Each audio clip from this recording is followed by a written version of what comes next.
Jane Eyre, Chapter 15. Mr. Rochester did, on a future occasion, explain it. It was one afternoon when he chanced to meet me and Adele in the grounds, and while she played with Pilot and her shuttlecock, he asked me to walk up and down a long beech avenue within sight of her. He then said that she was the daughter of a French opera dancer, Céline Varens, towards whom he had once cherished what he called a grand passion. This passion Céline had professed to return with even superior ardor. He thought himself her idol. Ugly as he was, he believed, as he said, that she preferred his tal d'athlète to the elegance of the Apollo Belvedere. And Miss Eyre, so much was I flattered by this preference of the Gallic sylph for her British gnome, that I installed her in a hotel, gave her a complete establishment of servants, a carriage, cashmeres, diamonds, dentelles, etc. In short, I began the process of ruining myself in the received style, like any other spoony. I had not, it seems, the originality to chalk out a new road to shame and destruction, but trod the old track with stupid exactness, not to deviate an inch from the beaten center. I had, as I deserved to have, the fate of all other spoonies. Happening to call one evening when Céline did not expect me, I found her out. But it was a warm night, and I was tired with strolling through Paris, so I sat down in her boudoir, happy to breathe the air consecrated so lately by her presence.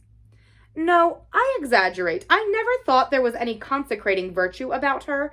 It was rather a sort of pastille perfume she had left, a scent of musk and amber, than an odor of sanctity. I was just beginning to stifle with the fumes of conservatory flowers and sprinkled essences when I bethought myself to open the window and step out onto the balcony. It was moonlight and gaslight besides, and very still and serene. The balcony was furnished with a chair or two. I sat down and took out a cigar. I will take one now, if you will excuse me.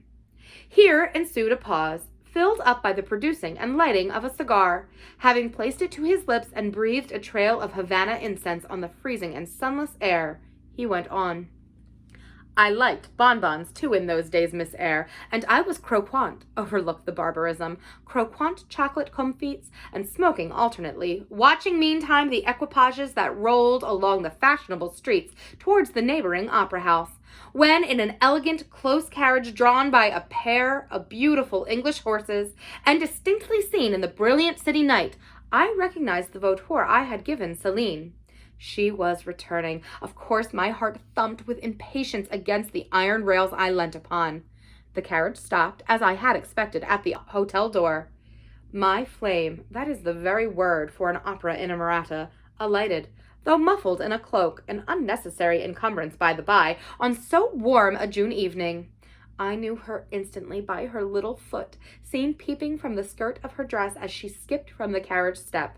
Bending over the balcony, I was about to murmur, Mon ange, in a tone, of course, which should be audible to the ear of love alone, when a figure jumped from the carriage after her, cloaked also, but that was a spurred heel which had rung the pavement, and that was a hatted head which now passed under the arched porte-cochere of the hotel. You never felt jealousy, did you, Miss Eyre? Of course not. I need not ask you, because you never felt love. You have both sentiments yet to experience. Your soul sleeps. The shock is yet to be given which shall waken it. You think all existent lapses in as quiet a flow as that in which your youth has hitherto slid away. Floating on with closed eyes and muffled ears, you neither see the rocks bristling not far off in the bed of the flood, nor hear the breakers boil at their base. But I tell you, and you may mark my words, you will come some day, a craggy pass in the channel, where the whole of life's stream will be broken up into whirl and tumult, foam and noise. Either you will be dashed to atoms on crag points, or lifted up and borne on by some master wave into a calmer current, as I am now. I like this day. I like that sky of steel. I like the sternness and stillness of the world under this frost. I like Thornfield, its antiquity, its retirement, its old crow trees and thorn trees, its gray facade and lines of dark windows reflecting that meadow welkin. And yet, how long have I abhorred the very thought of it, shunned it like a great plague house? How I do still abhor. He ground his teeth and was silent. He arrested his step and struck his boot against the hard ground. Some hated thought seemed to have him in its grip, and to hold him so tightly he could not advance. We were ascending the avenue when he thus passed. The hall was before us. Lifting his eyes to its battlements, he cast over them a glare such as I never saw before or since. Pain, shame, ire, impatience, disgust, detestation seemed momentarily to hold a quivering conflict in the large pupil dilating under his even brow. Wild was the wrestle which should be paramount, but another feeling rose and triumphed, something hard and cynical, self-willed and resolute. It settled his passion and petrified his countenance. He went on. During the moment I was silent, Miss Eyre, I was arranging a point with my destiny. She stood there by that beech trunk, a hag like one of those who appeared to Macbeth in the heath of Forres. You like Thornfield, she said, lifting her finger, and then she wrote in the air a memento which ran in lurid hieroglyphics all along the house front, between the upper and lower row of windows. Like it if you can, like it if you dare. I will like it, said I. I dare like it. And he subjoined moodily, I will keep my word. I will break obstacles to happiness, to goodness. Yes, goodness. I wish to be a better man than I have been, than I am. As Job's Leviathan broke the spear, the dart, and the habergeon, hindrances which other count as iron and brass, I will esteem but straw and rotten wood. Adele here ran before him with her shuttlecock. Away, he cried harshly. Keep at a distance, child, or go in to Sophie. Continuing then to pursue his walk in silence, I ventured to recall him to the point whence he had abruptly diverged. Did you leave the balcony, sir? I asked when Mademoiselle Varens entered. I almost expected a rebuff for this hardly well-timed question, but, on the contrary, waking out of his scowling abstraction, he turned his eyes toward me, and the shade seemed to clear off his brow. Oh, I had forgotten Céline. Well, to resume. When I saw my charmer thus come in accompanied by a cavalier, I seemed to hear a hiss and the green snake of jealousy rising on undulating coils from the moonlit balcony gilded within my waistcoat and ate its way in 2 minutes to my heart's core. Strange, he exclaimed, suddenly starting again from the point. Strange that I should choose you for the confidant of all this, young lady. Passing strange that you should listen to me quietly, as if it were the most usual thing in the world for a man like me to tell stories of his opera mistresses to a quaint, inexperienced girl like you. But the last singularity explains the first. As I intimated to you once before, you, with your gravity, considerateness, and caution, were made to be the recipient of secrets. Besides, I know what sort of a mind I have placed in communication with my own. I know it is one not liable to take infection. It is a peculiar mind. It is a unique one. Happily, I do not mean to harm it, but if I did, it would not take harm from me. The more you and I converse, the better, for while I cannot bite you, you may refresh me. After this digression, he proceeded. I remained in the balcony. They will come to her boudoir, no doubt, thought I. Let me prepare an ambush. So, putting my hand in through the open window, I drew the curtain over it, leaving only an opening through which I could take observations. Then I closed the casement, all but a chink, just wide enough to furnish an outlet to lovers' whispered vows. Then I stole back to my chair, and as I resumed it, the pair came in. My eye was quickly at the aperture. Céline's chambermaid entered, lit a lamp, left it on the table, and withdrew. The couple were thus revealed to me clearly. Both removed their cloak, and there was the Varens shining in satin and jewels, my gifts, of course, and there was her companion in an officer's uniform, and I knew him for a young roué of a vicomte, a brainless and vicious youth whom I had sometimes met in society, and had never thought of hating because I despised him so absolutely.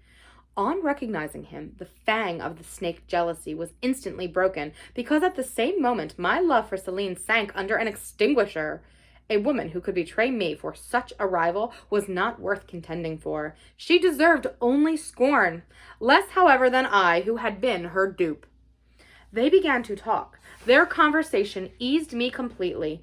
Frivolous, mercenary, heartless, and senseless, it was rather calculated to weary than enrage a listener. A card of mine lay on the table. This being perceived brought my name under discussion. Neither of them possessed energy or wit to belabor me soundly, but they insulted me as coarsely as they could in their little way. Especially Céline, who even waxed rather brilliant on my personal defects, deformities she termed them.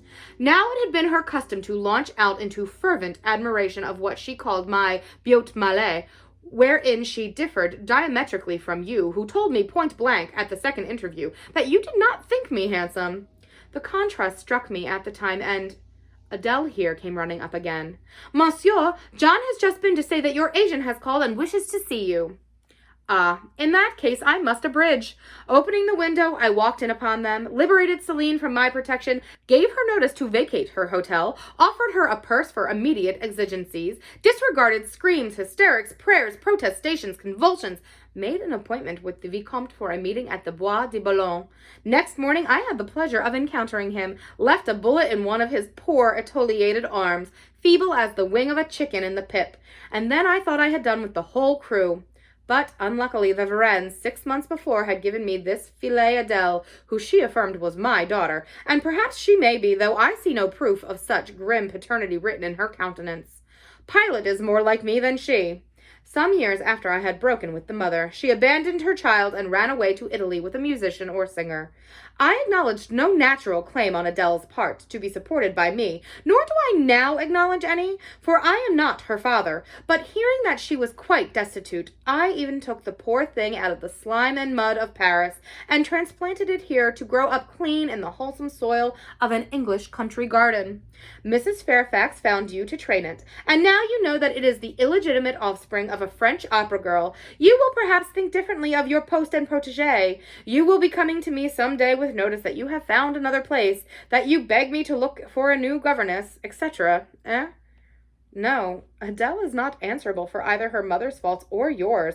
I have a regard for her, and now that I know she is, in a sense, parentless, forsaken by her mother and disowned by you, sir, I shall cling closer to her than ever before. How could I possibly prefer the spoiled pet of a wealthy family, who would hate her governess as a nuisance, to a lonely little orphan who leans toward her as a friend? Oh, that is the light in which you view it. Well, I must go in now, and you too, it darkens. But I stayed out a few minutes longer with Adele and Pilot, ran a race with her, and played a game of battledore and shuttlecock. When we went in, I had removed her bonnet and coat. I took her upon my knee, kept her there an hour, allowing her to prattle as she liked, not rebuking even some little freedoms and trivialities into which she was apt to stray when much noticed, and which betrayed in her a superficiality of character, inherited probably from her mother, hardly congenial to an English mind. Still, she had her merits, and I was disposed to appreciate all that was good in her to the utmost. I sought in her countenance and features a likeness to Mr. Rochester, but found none. No trait, no turn of expression announced relationship. It was a pity. If she could have been just proved to resemble him, he would have thought more of her. It was not till after I had withdrawn to my own chamber for the night that I steadily reviewed the tale Mr. Rochester had told me. As he had said, there was probably nothing at all extraordinary in the substance of the narrative itself. A wealthy Englishman's passion for a French dancer, and her treachery to him, were everyday matters enough, no doubt, in society. But there was something decidedly strange in the paroxysm of emotion which had suddenly seized him when he was in the act of expressing the present contentment of his mood, and his newly revived pleasure in the old hall and its environs. I meditated wonderingly on this incident, but gradually quitted it, as I found it for the present inexplicable. I turned to the consideration of my master's manner to myself. The confidence he had thought fit to repose in me seemed a tribute to my discretion. I regarded and accepted it as such. His deportment had for now some weeks been more uniform toward me than at the first.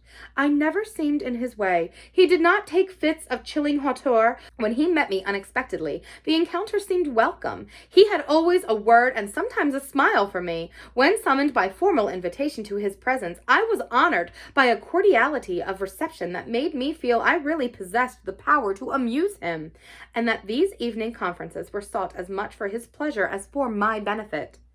I, indeed, talked comparatively little, but I heard him talk with relish. It was his nature to be communicative. He liked to open a mind unacquainted with the world glimpses of its scenes and ways. I do not mean its corrupt scenes and wicked ways, but such as derived their interest from the great scale on which they were acted, the strange novelty by which they were characterized. And I had a keen delight in receiving the new ideas he offered, in imagining the new pictures he portrayed, and following him in thought through the new regions he disclosed. never started or troubled by one noxious illusion. The ease of his manner freed me from painful restraint. The friendly frankness, as correct as cordial, with which he treated me drew me to him. I felt at times as if he were my relation rather than my master. Yet he was imperious sometimes still. But I did not mind that. I saw it was his way. So happy, so gratified did I become with this new interest added to life that I ceased to pine after kindred. My thin crescent destiny seemed to enlarge. The blanks of existence were filled up. My bodily health improved. I gathered flesh and strength. And was Mr. Rochester now ugly in my eyes? No, reader. Gratitude and many associations, all pleasurable and genial, made his face the object I best liked to see. His presence in a room was more cheering than the brightest fire.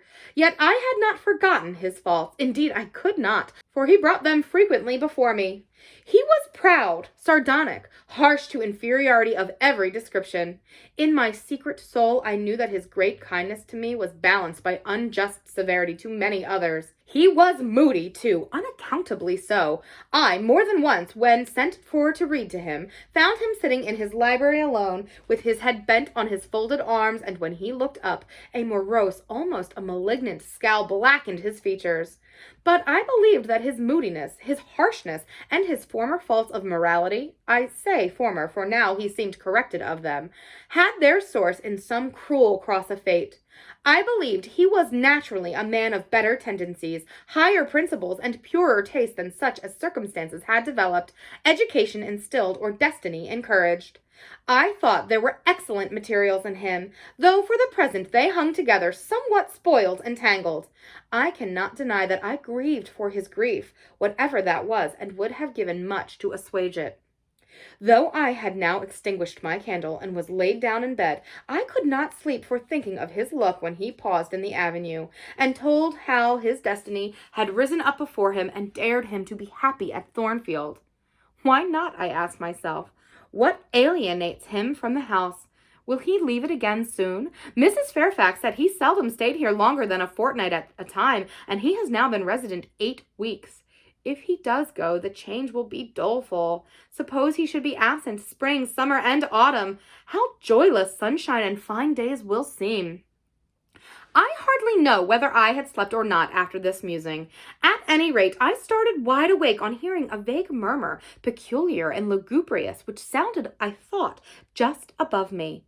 I wished I had kept my candle burning. The night was drearily dark. My spirits were depressed. I rose and sat up in bed, listening. The sound was hushed.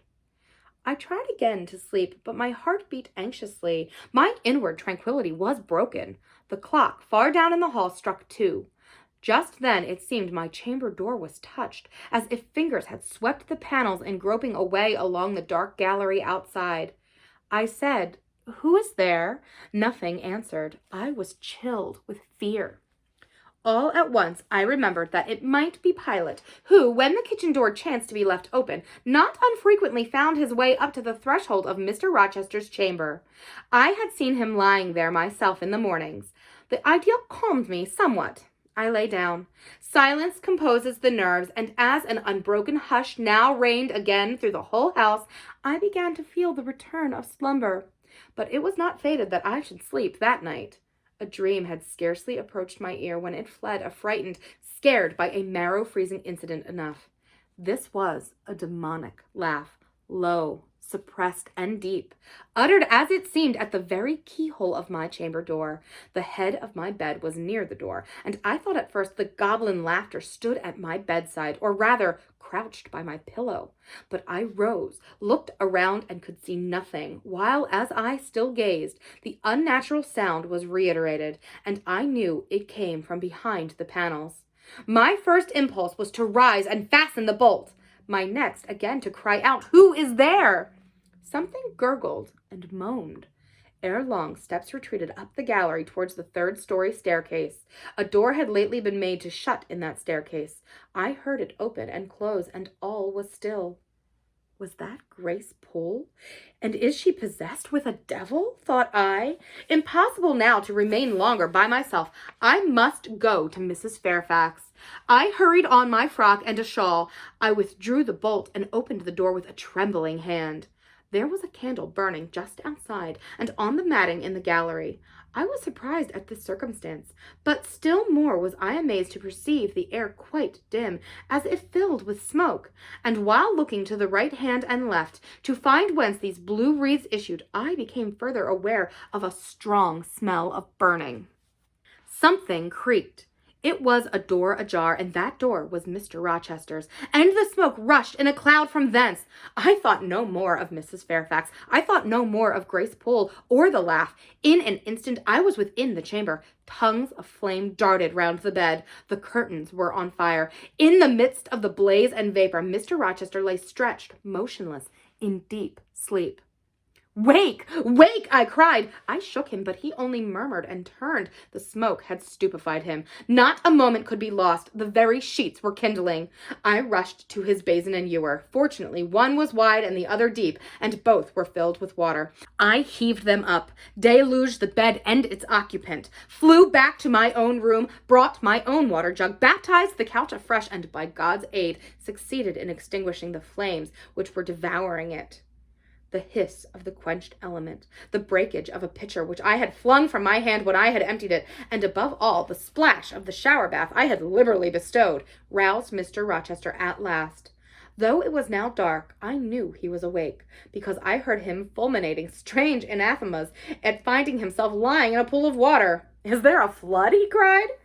"No, sir," I answered, "but there has been a fire. Get up, do. You are quenched now. I will fetch you a candle." "In the name of all the elves in Christendom, is that Jane Eyre?" he demanded. "What have you done with me, witch, sorceress? Who is in the room besides you? Have you plotted to drown me?" "I will fetch you a candle, sir, and in heaven's name get up. Somebody has plotted something. You cannot too soon find out who and what it is."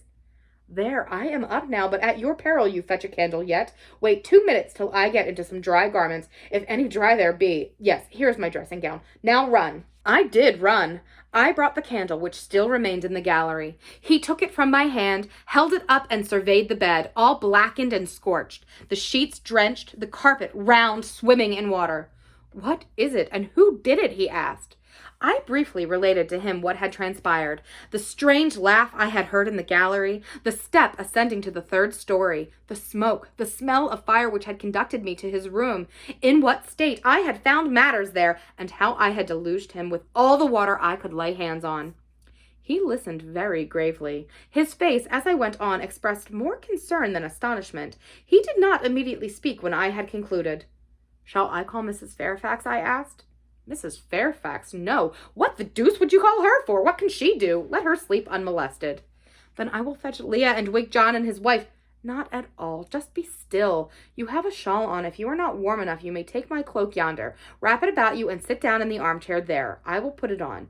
Now place your feet on the stool to keep them out of the wet. I am going to leave you a few minutes. I shall take the candle. Remain where you are till I return. Be as still as a mouse. I must pay a visit to the 2nd story. Don't move, remember, or call anyone." He went. I watched the light withdraw. He passed up the gallery very softly, unclosed the staircase door, and with as little noise as possible shut it after him. And the last ray vanished. I was left in total darkness. I listened for some noise, but heard nothing.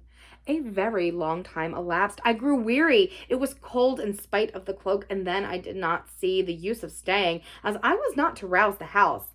I was on the point of risking Mr. Rochester's displeasure by disobeying his orders, when the light once more gleamed dimly on the gallery wall, and I heard his unshod feet tread the matting. I hope it is he, thought I, and not something worse. He re-entered, pale and very gloomy. "I have found it all out," said he, setting his candle down on the washstand. "It is as I thought." "How, sir?" He made no reply, but stood with his arms folded, looking on the ground. At the end of a few minutes, he inquired in rather a peculiar tone, "I forget whether you said you saw anything when you opened your chamber door." "No, sir, only the candlestick on the ground." "But you heard an odd laugh. You have heard that laugh before, I should think, or something like it." "Yes, sir, there is a woman who sews here called Grace Poole. She laughs in that way. She is a singular person." Just so, Grace Poole, you have guessed it. She is, as you say, singular, very. Well, I shall reflect on the subject. Meantime, I am glad that you are the only person besides myself acquainted with the precise details of tonight's incident. You are no talking fool. Say nothing about it. I will account for this state of affairs, pointing to the bed. And now return to your own room. I shall do very well on the sofa in the library for the rest of the night. It is near 4. In 2 hours the servants will be up. Good night, then, sir, said I, departing. He seemed surprised, very inconsistently so, as he had just told me to go. What? He exclaimed. Are you quitting me already, and in that way? You said I might go, sir, but not without taking leave, not without a word or two of acknowledgment and goodwill, not, in short, in that brief, dry fashion. Why, you have saved my life, snatched me from a horrible and excruciating death, and you walk past me as if we were mutual strangers? At least shake hands. He held out his hand. I gave him mine. He took it first in one, then in both of his own. You have saved my life.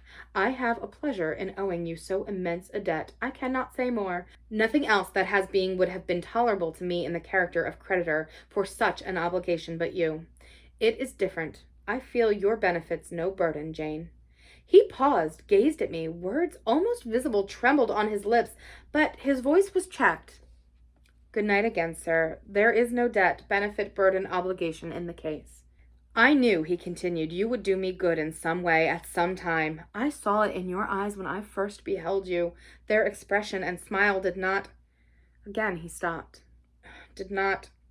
He proceeded hastily. Strike delight to my very inmost heart so for nothing. People talk of natural sympathies. I have heard of good genii. There are grains of truth in the wildest fable. My cherished preserver, good night. Strange energy was in his voice, strange fire in his look. I am glad I happened to be awake, I said, and then I was going. What, you will go? I am cold, sir. Cold, yes, and standing in a pool. Go then, Jane, go. But he still retained my hand, and I could not free it. I bethought myself of an expedient. I think I hear Mrs. Fairfax move, sir, said I. Well, leave me. He relaxed his fingers, and I was gone. I regained my couch, but never thought of sleep. Till morning dawned, I was tossed on a buoyant but unquiet sea, where billows of troubles rolled under surges of joy. I thought sometimes I saw beyond its wild waters a shore, sweet as the hills of Beulah, and now and then a freshening gale, wakened by hope, bore my spirit triumphantly towards the bourne. But I could not reach it, even in fancy. A counteracting breeze blew off the land, and continually drove me back. Sense would resist delirium, judgment would warn passion. Too feverish to rest, I rose as soon as day dawned.